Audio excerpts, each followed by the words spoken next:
Hello everyone, आप सभी का हमारे चैनल पे स्वागत है। कई बच्चे शुरुआत से ही डिस्टर्ब रहते हैं क्योंकि उनको इस साल बोर्ड का एग्ज़ाम देना है और मैथमेटिक्स सब्जेक्ट में बहुत ज़्यादा कन्फ्यूज़न रहते हैं। अब इस वीडियो में मैं सीबीएसई बोर्ड और स्टेट बोर्ड दोनों के लिए बात करूँगा कि आपको कैसे पढ़ना चाहिए, कौन सी किताबें पढ़नी चाहिए और बिल्कुल भी स्ट्रेस नहीं लेना है। पहली बात तो यह है, सीबीएसई बोर्ड हो या यूपी बोर्ड, स्टेट बोर्ड हो, पहले से ही मेरे चैनल पे मैथमेटिक्स पूरा सिलेबस कंप्लीट है। आपको कोई सा भी वीडियो देखना है, ऐसे सर्च करना है, क्लास 10th जो भी एक्सरसाइज है वो लिखो, आगे लिख दो चैनल का नाम, भाई मैथमेटिक्स एनालिसिस, आपको वीडियो टॉप पे मिलेगी। आपको हिंदी मीडियम का देखना है हिंदी मीडियम देखो, इंग्लिश मीडियम का देखना है इंग्लिश मीडियम देखो। चलिए स्ट्रेटजी की बात करते हैं। तो देखो, मैथमेटिक्स से अगर मैं सीबीएसई बोर्ड की बात करूँ, ठीक है, अगर मैं सीबीएसई बोर्ड की बात करूँ तो सीबीएसई बोर्ड आपका दो पार्ट्स में होता है, बेसिक और स्टैंडर्ड मैथमेटिक्स। टेंशन नहीं लेना है बिल्कुल भी। अगर आप आर.डी. शर्मा, आर.एस. अग्रवाल ये बुक्स नहीं भी पढ़ते हो तो भी आप एग्ज़ाम में बहुत ही ज़्यादा अच्छा स्कोर कर सकते हो। इवन 80 में से 80 यानी कि 100 में से 100 मार्क्स भी ला सकते हो। कैसे? देखो, दो तरह के स्टूडेंट मैं काउंट कर रहा हूँ, दो तरह के स्टूडेंट्स हैं। एक तो देखो एवरेज, ठीक है, एक एवरेज है और एक टॉपर की कैटेगरी में आते हैं। टॉपर मतलब बहुत जो एडवांस होते हैं, ठीक है। दो टाइप के स्टूडेंट मैंने ले लिए, ठीक है। देखो, जो पहले स्ट्रेटजी में टॉपर के लिए बता रहा हूँ, टॉपर लोग क्या करें। देखो, एनसीईआरटी तो दोनों को पढ़नी ही पढ़नी है, ठीक है। एवरेज वाले स्टूडेंट्स को भी एनसीईआरटी पढ़नी है, वो तो कंपलसरी है, इसमें कोई छूट नहीं है। ये तो बेसिक चीज़ है, ये तो बच्चा पढ़ना ही पड़ेगा। एनसीईआरटी एनसीईआरटी कैसे पढ़नी है?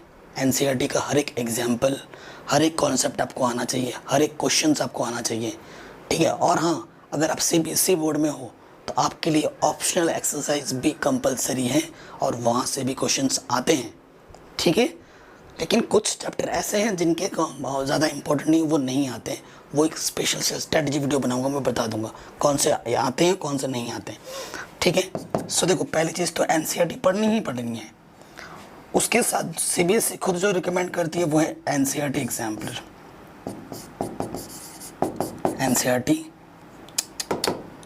एनसीईआरटी एग्जाम्पलर, ठीक है। ये जो बात मैं कर रहा हूँ वो बात कर रहा हूँ स्टैंडर्ड के लिए। स्टैंडर्ड मैथमेटिक्स इनके पास है, ठीक है। एनसीईआरटी पढ़नी है, एनसीईआरटी एग्जाम्पलर ज़रूर करना है अगर आपको अच्छा स्कोर करना है तो। अभी और एक टिप्स भी है, वो भी मैं शेयर करूँगा। अब आपकी चॉइस है बच्चा, अगर आप एनसीईआरटी कर रहे हो और एनसीईआरटी एग्जाम्पलर भी कर रहे हो साथ ही साथ उसके, तो आपको आर.डी. शर्मा या फिर आर.एस. अग्रवाल करने की कोई ज़रूरत नहीं है। इसका मतलब ये नहीं कि ये अच्छे बुक्स नहीं है, बहुत अच्छे बुक्स हैं। अगर आप आर.डी. शर्मा कर रहे हो तो आपको एग्जाम्पलर करने की ज़रूरत नहीं है। अगर आप आर.एस. अग्रवाल कर रहे हो तो भी एनसीईआरटी एग्जाम्पलर करने की ज़रूरत नहीं है। इतने सारे बुक्स मत पढ़ने लग जाना, एक ही बुक को फॉलो करना है।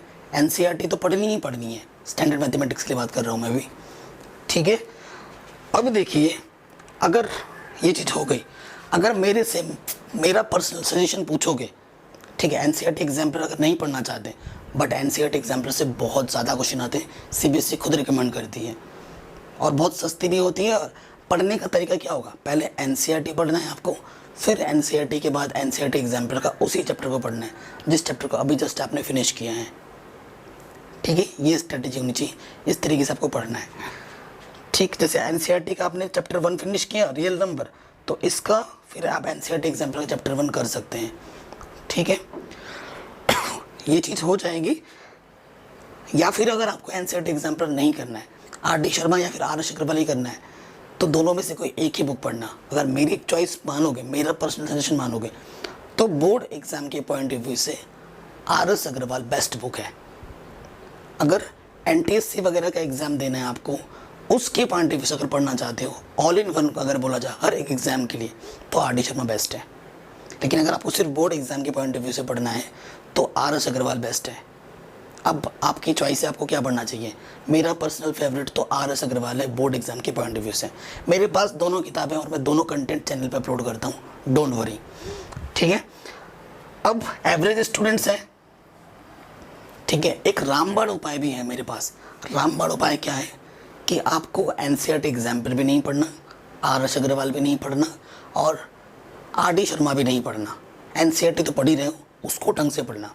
रामबाण उपाय क्या है, ठीक है। और बेसिक अगर आपके पास मैथमेटिक्स है, टेंशन लेने का ही नहीं है, सिर्फ और सिर्फ एनसीईआरटी पे जोर लगाना है।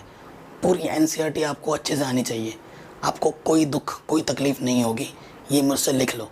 बेसिक है तो सिर्फ एनसीईआरटी है, एनसीईआरटी जिंदाबाद, एनसीईआरटी को ढंग से पढ़ो, ठीक है बच्चों। उसी में से ही आएगा बेसिक। क्यों बोला है बेसिक, क्यों बोला बेसिक मैथमेटिक्स, बेसिक चीज़ें ही आएंगी। अगर आप बेसिक चूज़ करते हो तो आपको क्लास 11th पे मैथ्स नहीं मिलेगा, स्टैंडर्ड चूज़ करोगे तभी मिलेगा क्लास 11th मैथ, तो वो भी देख लेना। अब रामबाण उपाय क्या है, अगर आप ये सब किताबें नहीं पढ़ना चाहते, R D Sharma, R S Agarwal, ये तीनों किताबें आपको नहीं पढ़नी है, और फिर भी आपको अच्छा स्कोर करना है, फिर भी कर सकते हो। क्या है वो उसका रामबाण उपाय, एनसीईआरटी, एनसीईआरटी के साथ क्वेश्चन बैंक। क्वेश्चन बैंक तो भैया नेसेसरी है, अगर आपको एग्जाम में फोड़ना है तो क्वेश्चन बैंक को करना ही करना है। क्वेश्चन बैंक कोई से भी राइटर की ले लो, बाद में एक पर्सनल राइटर में सजेस्ट कर दूंगा जो अच्छी है, फिलहाल आपके पास जो भी है उससे आप काम चला सकते हो। एनसीईआरटी के साथ साथ प्रीवियस क्वेश्चन चैप्टर वाइज जो आता है क्वेश्चन बैंक, उसको लगाते रहो। जैसे आपने रियल नंबर पढ़ लिया, उसके बाद उसी का क्वेश्चन बैंक लगा लो। ये चीज़ सीबीएसई जो हमारे बोर्ड के स्टूडेंट हैं, स्टैंडर्ड वाले और बेसिक वाले, दोनों के लिए अप्लाई होती है, दोनों के दोनों अच्छा स्कोर कर सकते हैं। आजकल तो स्टैंडर्ड वालों के लिए अलग आती है, बेसिक वालों के लिए अलग क्वेश्चन बैंक आती है, तो उस हिसाब से ले लेना। तो एनसीईआरटी के साथ प्रीवियस क्वेश्चंस, क्वेश्चन बैंक, रामबाण इलाज, कोई अदर बुक पढ़ने की ज़रूरत नहीं है। अगर आप कम पढ़ के भी अच्छा स्कोर करना चाहते हो तो ये बेस्ट उपाय है। ये सिर्फ नंबर्स के पॉइंट ऑफ व्यू से मैं बात कर रहा हूँ, ठीक है। पूरे नंबर मिलेंगे, लेकिन नॉलेज के साथ साथ नंबर चाहिए तो इन बुक्स को पढ़ना पड़ेगा, ठीक है बच्चों। ये मैंने आपके साथ शेयर कर दिया। और क्या होता है ना, जब एग्ज़ाम आने से पहले 2 महीने 3 महीने पहले, 3 महीने पहले मार्केट में सैम्पल पेपर आते हैं, तो वो उस टाइम पे करेंगे। अभी तो सैम्पल पेपर आया ही नहीं होगा, अभी आने में बहुत टाइम है, अक्टूबर नवंबर में आते हैं, ठीक है। तो उस टाइम पे सैम्पल पेपर करेंगे, और मैं अपने चैनल पे वो करवाता भी हूँ। तो ये स्ट्रेटजी फॉलो करना, नंबर 100 में से 100 आएंगे, ये मैं लिख के देता हूँ। जहाँ अब बात करेंगे हम स्टेट बोर्ड और यूपी बोर्ड वालों की। स्टेट बोर्ड और यूपी बोर्ड वालों का क्या है ना, आपको सिर्फ एनसीईआरटी पढ़नी है, सारे क्वेश्चन एनसीईआरटी से आते हैं। अगर आप चीज़ों को ढंग से पढ़ रहे हो, हर एक चीज़ को समझ के कर रहे हो, तो क्रॉस क्वेश्चन भी जो बनेगा ना उसी कॉन्सेप्ट से ही बनेगा, आपको दूसरे बुक पढ़ने की ज़रूरत नहीं पड़ती।